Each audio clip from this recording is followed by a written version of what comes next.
ദൈവത്തിൻ്റെ അതിപരിശുദ്ധ നാമം വാഴ്ത്തപ്പെടുമാറാകട്ടെ.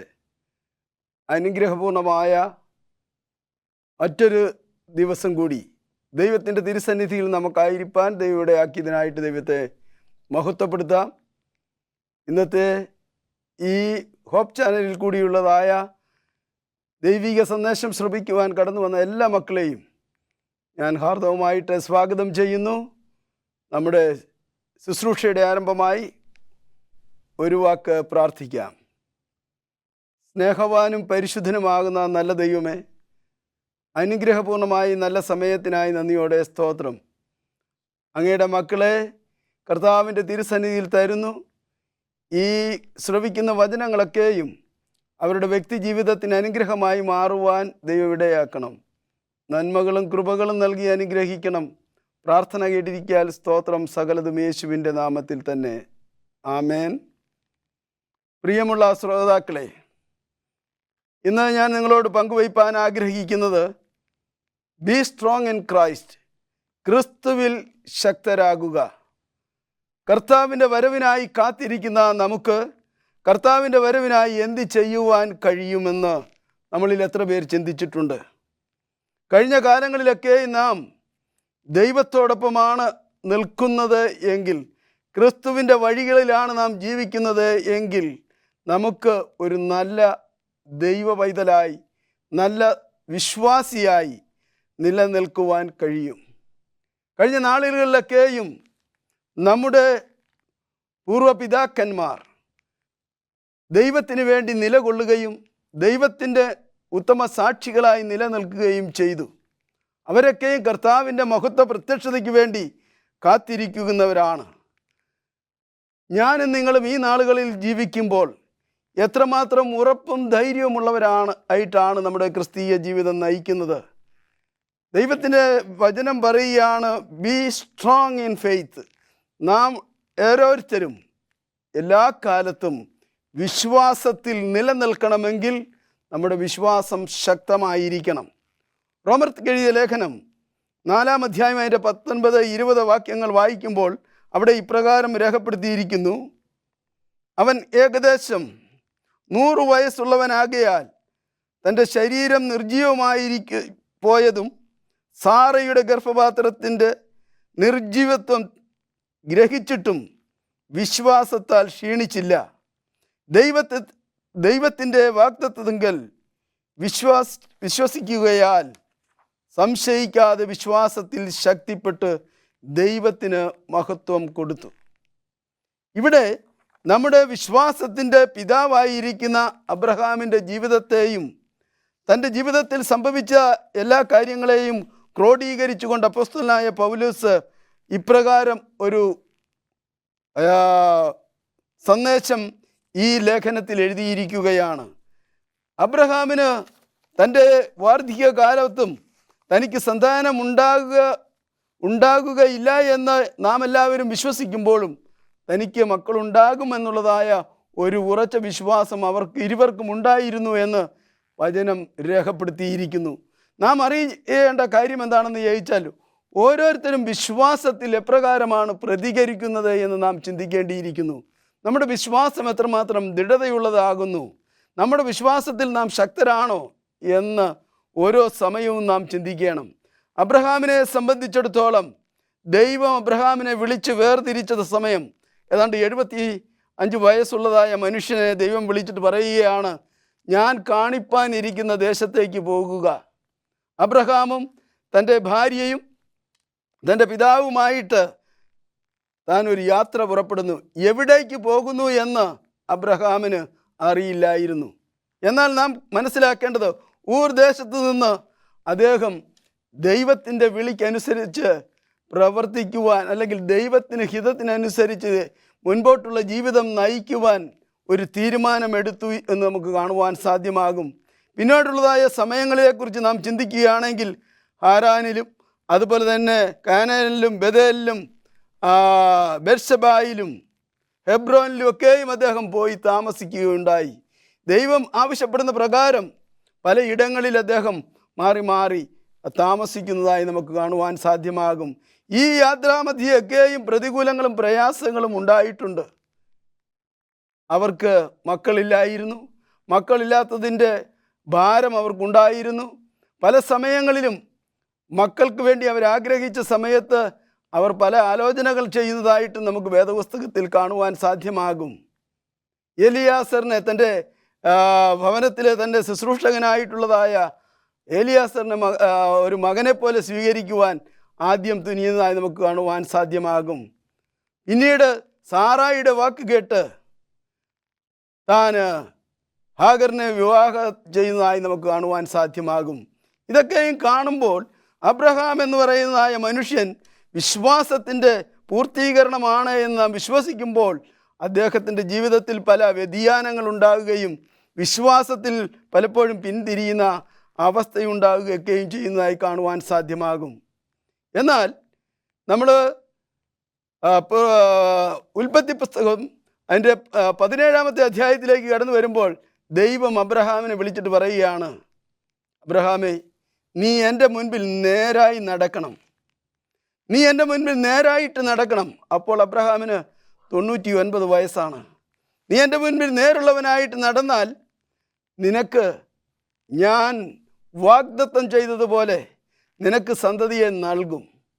അപ്രകാരം അബ്രഹാമിന് ഒരു തീരുമാനമെടുക്കുവാൻ കഴിഞ്ഞതുകൊണ്ട് 99-ാമത്തെ വയസ്സിൽ ഇതാ അബ്രഹാമിൻ്റെ ഭാര്യ ഗർഭിണിയാകുകയും അബ്രഹാമിന് 100 വയസ്സുള്ളപ്പോൾ ഒരു മകനെ പ്രസവിക്കുകയും ചെയ്യുന്നതായി നമുക്ക് കാണുവാൻ സാധ്യമാകും. ഇതൊക്കെയും ദൈവത്താൽ സാധ്യമാകുന്നു. നമ്മൾ ഓരോരുത്തരും ഓർത്തിരിക്കേണ്ടത് ദൈവത്താൽ അസാധ്യമായതൊന്നുമില്ല. ദൈവത്താൽ സാധ്യമായതാണ് എല്ലാ കാര്യങ്ങളും. പക്ഷേ പലപ്പോഴും നമ്മുടെ തീരുമാനങ്ങളും നമ്മുടെ ചിന്താഗതികളും നാം നമ്മിൽ തന്നെ കേന്ദ്രീകരിച്ചുകൊണ്ട് ധാർമ്മികതയെ നാം പലപ്പോഴും മറന്നുകൊണ്ട്, ഉത്തരവാദിത്തങ്ങളെ നാം മറന്നുകൊണ്ട് ദൈവത്തോട് ആലോചന ചെയ്യാതെ പ്രവർത്തിക്കുന്നതായി കാണുവാൻ സാധ്യമാകും. അതുകൊണ്ട് നാം ഓരോരുത്തരും ചിന്തിക്കേണ്ടത് നാം എപ്പോഴും ഒരു സാധാരണ മനുഷ്യനല്ല, നാം ദൈവത്താൽ വിളിക്കപ്പെട്ടവരാണെന്നുള്ളൊരു തോന്നലുണ്ടാകണം. നമ്മൾ എങ്ങനെ പെരുമാറണമെന്നും എന്തിനിൽ ആശ്രയിക്കണമെന്നും ദൈവം നമ്മളോട് അനുശാസിക്കുന്ന പ്രകാരം നമ്മുടെ ജീവിതങ്ങളെ ക്രമീകരിക്കേണ്ടതാണ്. അങ്ങനെയായി തീരുമ്പോൾ മാത്രമേ നമുക്ക് യഥാർത്ഥമായി വിശ്വാസത്തിൽ ശക്തരാകുവാൻ സാധ്യമാകുകയുള്ളൂ. അതുകൊണ്ടാണ് വേദപുസ്തകം പറയുന്നത്, ബി സ്ട്രോങ് ഇൻ ഫെയ്ത്ത്. നമുക്ക് വിശ്വാസത്തിൽ ശക്തരാകണം. അതുകൊണ്ട് നമ്മൾ എന്ത് ചെയ്യണം? നിങ്ങൾ ചെയ്യുന്നതെല്ലാം സ്നേഹത്തിൽ ചെയ്യുന്നതായി തീരണം. 1 കൊരിന്ത്യർ 16:14 പറയുകയാണ്, നമ്മളെല്ലാ കാര്യങ്ങളും സ്നേഹത്തിൽ അധിഷ്ഠിതമായിരിക്കണം. ദൈവത്തോട് ആലോചന ചെയ്യുന്നതായ ഓരോ പ്രവൃത്തികളും അതിൻ്റെ സ്നേഹത്തിൻ്റെ പരിണത ഫലങ്ങളായി മാറേണ്ടിയിരിക്കുന്നു. നാം ദൈവത്തിൻ്റെ കൽപ്പന അനുസരിച്ച് ജീവിക്കുവാൻ വേണ്ടി വിളിക്കപ്പെട്ടവരാണ്. ദൈവത്തിൻ്റെ കൽപ്പനയ്ക്കനുസൃതമായി ജീവിതത്തെ ക്രമീകരിക്കുമ്പോൾ നമ്മുടെ ജീവിതം യഥാർത്ഥമായിട്ട് സമാധാനത്തിൻ്റെയും സ്വാന്തനത്തിൻ്റെയും കരുതലിൻ്റെയും സ്നേഹത്തിൻ്റെയും പ്രതീകമായി മാറുവാനിടയായിത്തീരും. കാരണം നമ്മുടെ ദൈവം സ്നേഹനിധിയാകുന്ന ദൈവമാണ്. നമ്മെ വിളിച്ച് വേർതിരിച്ചിട്ടുണ്ട് എങ്കിൽ നാം നമ്മുടെ ജീവിതത്തിൻ്റെ അന്ത്യത്തോളം കർത്താവിനോടൊപ്പം നടക്കുവാൻ, കർത്താവിനോടൊപ്പം ആയിത്തീരുവാൻ ദൈവം ആഗ്രഹിക്കുന്നു. അതുകൊണ്ട് നാം ഓർത്തിരിക്കുക, നാം എപ്പോഴും ശക്തരായി തീരണം, ദൈവത്തിൽ ശക്തരായി തീരണം. അങ്ങനെയാകുമ്പോൾ നമുക്ക് നമ്മെ തന്നെ ദൈവകരങ്ങളിൽ സമർപ്പിച്ചുകൊണ്ടൊരു ജീവിതം നയിപ്പാൻ സാധ്യമാകും. 1 പത്രോസ് 5:8 പറയുന്നു, നിർമ്മതരായിരിപ്പിൻ, ഉണർന്നിരിപ്പിൻ, നിങ്ങളുടെ പ്രതിയോഗിയാകുന്ന പിശാച് അലറുന്ന സിംഹം പോലെ ആരെ വിഴുങ്ങേണ്ടെന്ന് തിരിഞ്ഞു ചുറ്റി നടക്കുന്നു. നമുക്കറിയാം, നമ്മുടെ ചുറ്റിനും വളരെയധികം പ്രതികൂലങ്ങളുണ്ട്. ജീവിതത്തിലെ അഭിലാഷങ്ങൾ, നമ്മുടെ സമ്പത്തിനെക്കുറിച്ചുള്ളതായ വിലാപം, ഭവനത്തെക്കുറിച്ചുള്ളതായ വിലാപം, വിദ്യാഭ്യാസത്തെക്കുറിച്ചുള്ളതായ വിലാപം, നമുക്ക് നേടണം എന്നുള്ള ഇച്ഛകൾ, ഇതൊക്കെയും നമുക്ക് ദൈവത്തിൽ നിന്ന് അകന്നു നിൽക്കുന്ന അനുഭവമായി മാറുന്നു. ഓരോ ദിവസവും ഓരോ നിമിഷവും നാം ചിന്തിക്കേണ്ടത് ദൈവത്തിൻ്റെ കരുതലിൽ നാം ആയിരിക്കണം. B strong in faith. ദൈവത്തിൽ മാത്രം ആശ്രയിക്കണം. അതിനെന്താണ് ഉണ്ടാകേണ്ടത്? പൂർണ്ണമാകുന്ന വിശ്വാസം. പൂർണ്ണമാകുന്ന ഒരു വിശ്വാസം നമുക്കുണ്ട് എങ്കിൽ മാത്രമേ നമുക്ക് പ്രതികൂലങ്ങളെ അതിജീവിച്ച് മുൻപോട്ട് പോകുവാൻ സാധ്യമാകുകയുള്ളൂ. നശ്വരമാകുന്ന ലോകത്തിലാണ് നാം ജീവിക്കുന്നത്. ഈ ലോകത്തിൽ നാം നേടുന്നതും നാം സമ്പാദിക്കുന്നതും നാം കൂട്ടിവയ്ക്കുന്നതും ഒന്നും നമ്മളോടൊപ്പം കൊണ്ടുപോകുവാൻ കഴിയാത്തവയാണ്. ഈ ലോകത്തിൽ തന്നെ അത് ഉപേക്ഷിക്കപ്പെടേണ്ടതായ ഒരു നാൾ വരും എന്ന് നാം ഓർക്കണം. എന്നാൽ ഇന്നത്തെ മനുഷ്യൻ്റെ ചിന്താഗതികളും പ്രവർത്തികളും നാം കാണുമ്പോൾ നമുക്ക് മനസ്സിലാകും, ദൈവമക്കൾക്ക് മനസ്സിലാകും, അവർ ലോകത്തിൻ്റെ മോഹങ്ങൾക്ക് അനുരൂപരായി ജീവിക്കുകയാണ് എന്ന്. അതുകൊണ്ട് നാം ഓരോരുത്തരും ഓർത്തിരിക്കേണ്ടത്, നാം ക്രിസ്തുവിൽ ശക്തരായി തീരണം. ക്രിസ്തുവിൽ ശക്തരായി തീരണമെങ്കിൽ എന്താണ് ചെയ്യേണ്ടത്? എബ്രായർക്ക് എഴുതിയ ലേഖനം 1:11 പറയുന്നു, വിശ്വാസം എന്നതോ ആശിക്കുന്നതിൻ്റെ ഉറപ്പും കാണാത്ത കാര്യങ്ങളുടെ നിശ്ചയമാണ്. നമ്മുടെ നിശ്ചയം എന്ന് പറയുന്നത് ദൈവത്തോടൊപ്പം വസിക്കുവാൻ നമുക്ക് ഒരവസരമുണ്ടാകും. ഈ ലോകത്തിലെ നമ്മുടെ ജീവിതം നശ്വരമാണ്, അത് ചുരുങ്ങിയ കാലയളവാണ്. വേദപുസ്തകം പറയുകയാണ്, മനുഷ്യൻ്റെ ആയുസ് 70, ഏറെയായാൽ 80. അത് കഷ്ടതയും പ്രയാസവും ദുഃഖവും ദുരിതവും നിറഞ്ഞതാണ്. അപ്പോൾ ഈ കാലയളവൊക്കെ നാം ഒന്ന് വിലയിരുത്തി നോക്കുക. നാം ഇത്ര നാൾ ജീവിച്ച കാലഘട്ടങ്ങളെക്കുറിച്ചും ഇനി നമുക്ക് മുൻപോട്ട് ജീവിക്കുവാനുള്ള കാലങ്ങളെക്കുറിച്ചും നിങ്ങളൊന്ന് വിലയിരുത്തുമ്പോൾ നമുക്ക് കാണുവാൻ സാധ്യമാകും, നാം ഓടിയതും അധ്വാനിച്ചതൊക്കെയും വൃഥാവായി പോയോ? കാരണം എന്താണെന്ന് ചോദിച്ചാൽ, നാം വിശ്വാസത്തിൽ അടിയുറച്ച് നിൽക്കാത്തത് കൊണ്ടാണ് എന്ന് കാണുവാൻ കഴിയുന്നു. സങ്കീർത്തനം 73:26 പറയുന്നു, എൻ്റെ മാംസവും എൻ്റെ ഹൃദയം ക്ഷയിച്ചു പോകുന്നു, ദൈവം എന്നേക്കും എൻ്റെ ഹൃദയത്തിൻ്റെ പാറയും എൻ്റെ ഓഹരിയുമാകുന്നു. നാം വാർദ്ധക്യത്തിലേക്ക് അടുക്കുന്ന സമയം, നാം യൗവനം വിട്ട് മുൻപോട്ട് പോകുന്നതായ സമയം, നാം ഒരു മധ്യവയസ്കനായി ജീവിക്കുന്ന സമയം, ഈ സമയമൊക്കെയും നാം ഓർത്തിരിക്കണം. നമ്മുടെ ജീവിതത്തിൻ്റെ ഓരോ കാലഘട്ടം കടന്നുകൊണ്ടിരിക്കുകയാണ്. ആ കാലഘട്ടങ്ങളൊക്കെയും കടന്നു പോകുമ്പോൾ നാം ദൈവത്തെ പൂർണ്ണമായും ആശ്രയം വെച്ചുകൊണ്ട്, ദൈവത്തെ പിൻപറ്റിക്കൊണ്ട്, ദൈവത്തിൻ്റെ ഹിതത്തിനനുസരിച്ച് ജീവിക്കുക എന്നുള്ളത് മാത്രമാണ്. നിങ്ങളുടെ വിശ്വാസത്തെ എല്ലായിടങ്ങളിലും ഉയർത്തി കാണിക്കണം. നിങ്ങളുടെ നല്ല ചിന്തകൾ മറ്റുള്ളവർക്ക് മാതൃകയായിരിക്കണം. നിങ്ങളുടെ നല്ല ഇടപാടുകൾ, നിങ്ങൾ ഒരു വ്യക്തിയുമായിട്ടോ ഒരു സമൂഹമായിട്ടോ ഒരു സഭയായിട്ടോ ഉള്ള ബന്ധം അതെപ്പോഴും ഈടുറ്റതായിരിക്കണം. അത് വിശ്വാസത്തിൽ അടിയുറച്ചതായിരിക്കണം. പരസ്പര വിശ്വാസത്തിൻ്റെയും പരസ്പരം കരുതലിൻ്റെയും പരസ്പര സ്നേഹത്തിൻ്റെയും പ്രതീകമായിരിക്കണം ഞാനും നിങ്ങളും. നമ്മൾ ഓരോരുത്തരും, നാം ഒരു വ്യക്തിയെ കണ്ടാൽ, ഒരു കുടുംബത്തോട് ബന്ധപ്പെട്ടാൽ, അതൊക്കെയും ദൈവിക സ്നേഹത്തിൻ്റെ പ്രതിനിധികളാണ് നാം ഓരോരുത്തരുമെന്ന് മനസ്സിലാക്കത്തക്ക രീതിയിലുള്ളതായ പ്രവൃത്തികളും ചിന്തകളുമായിരിക്കണം. അതുകൊണ്ടാണ് വേദപുസ്തകം പറയുന്നത്, ദൈവത്തിൽ ആശ്രയിക്കുന്ന മക്കൾക്ക്, ഫിലിപ്പിയർക്ക് എഴുതിയ ലേഖനം 4:13 പറയുന്നതിനെ, ശക്തനാക്കുന്നവൻ മുഖാന്തരം ഞാൻ സകലത്തിലും മതിയായവനാണ്.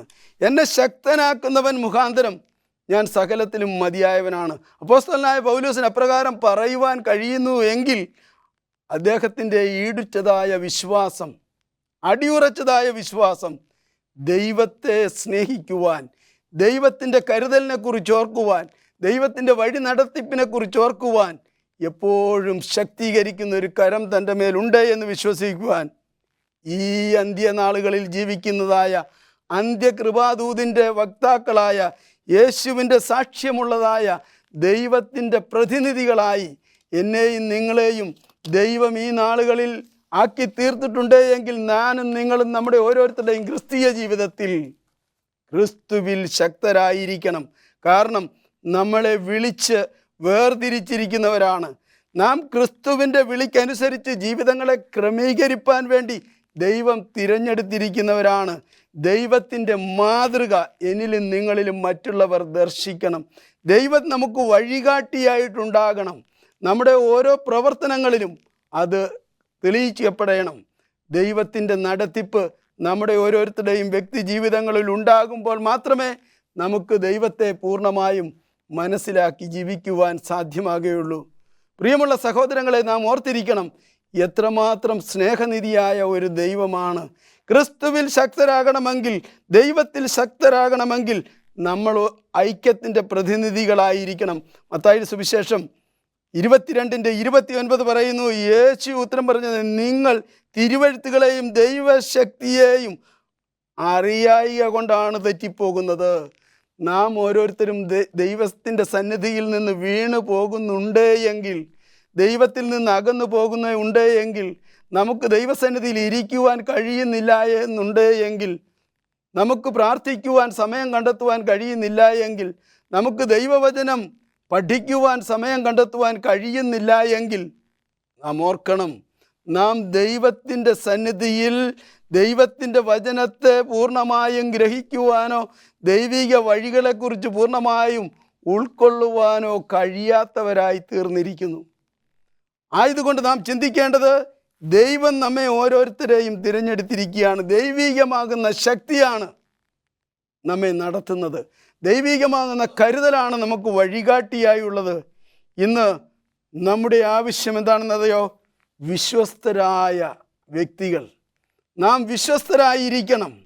വിശ്വസ്തരായ സഭകൾ, വിശ്വസ്തരായ ശുശ്രൂഷകന്മാർ, വിശ്വസ്തരായ വേലക്കാർ, വിശ്വസ്തരായ മക്കൾ, അപ്രകാരമുള്ളതായ എല്ലാത്തിലും എല്ലായിടങ്ങളിലും വിശ്വസ്തരായിരിക്കുന്നതായ ഒരു സമൂഹമായി നാം ഓരോരുത്തരും മാറുകയാണെങ്കിൽ, നാം ഉൾക്കൊള്ളുന്നതായ സഭ മാറുകയാണ് എങ്കിൽ, ദൈവത്തിൻ്റെ വിശ്വസ്ത സാക്ഷികളായി എനിക്കും നിങ്ങൾക്കും ജീവിക്കുവാൻ, ഒരു പൊതുസമൂഹത്തിൽ സാക്ഷ്യമുള്ളവരായി നിലനിൽക്കുവാൻ കഴിഞ്ഞാൽ, ഞാനും നിങ്ങളും നമ്മളെല്ലാവരും ഉൾക്കൊള്ളുന്ന പൊതുസമൂഹം എത്രമാത്രം ശ്രേഷ്ഠമായ സമൂഹമായി മറ്റുള്ളവരുടെ മുൻപിൽ തലയുയർത്തി നിൽക്കുവാൻ കഴിയുമെന്ന് ഞാൻ നിങ്ങൾ മറന്നു പോകരുത്. ആയതുകൊണ്ട് വിശ്വാസത്തെ നാം ഒരിക്കലും ഇടിച്ചു കാണിക്കുവാൻ പാടുള്ളതല്ല. എല്ലായ്പ്പോഴും നമ്മുടെ വിശ്വാസം അത് ഉയർത്തി തന്നെ കാണിക്കേണ്ടിയിരിക്കുന്നു.